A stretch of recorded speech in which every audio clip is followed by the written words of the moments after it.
د نن ورځې لنډ مهم او تازه خبرونه. سلام ستړي مشئ، زموږ ژوند میډیا چینل ته پخیر راغلی.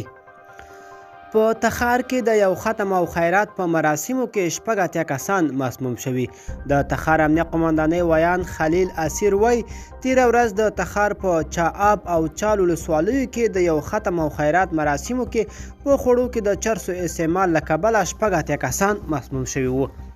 نوموړی وایي مسموم شوي کسان تر 3 ساعته درملنې وروسته بیرته خپلو کورونو ته ستانه شوي.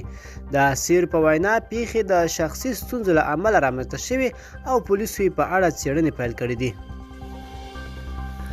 پولیسو په کابل ښار کې د چاودنې مخنیوی کړی. د کابل امنیه قمندانۍ ویان فردوس فرامرز وایي تېره شپه 10:30 بجې د کابل ښار اتمې امنیتي حوزې اړوند د کوچسنګ فروش سیمه کې وسلوالو یو ګړی ماین د ملکي مرګ ژوبلې په هدف کې ځای پر ځای کړی و چې د پولیسو لخوا کشف او شان کړی شو.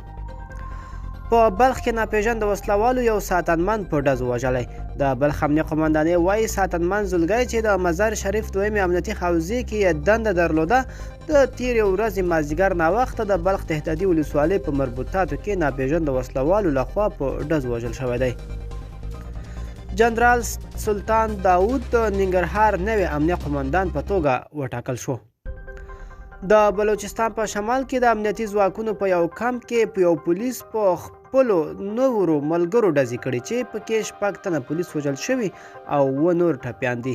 ویل کېږي د پولیسو هغه مهال پر خپلو ملګرو ډزې کړي چې هغوی د ډوډۍ ته ناست وو.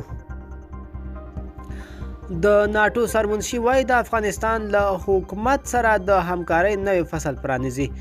ینسټونبرګ وایي ناټو به له افغان امنیتي ادارو سره د سلا مشورې روزنې او کابل کې د هوایي ډګر د خوندي فعالیت په ګډون مالي مرستې روانې ساتي.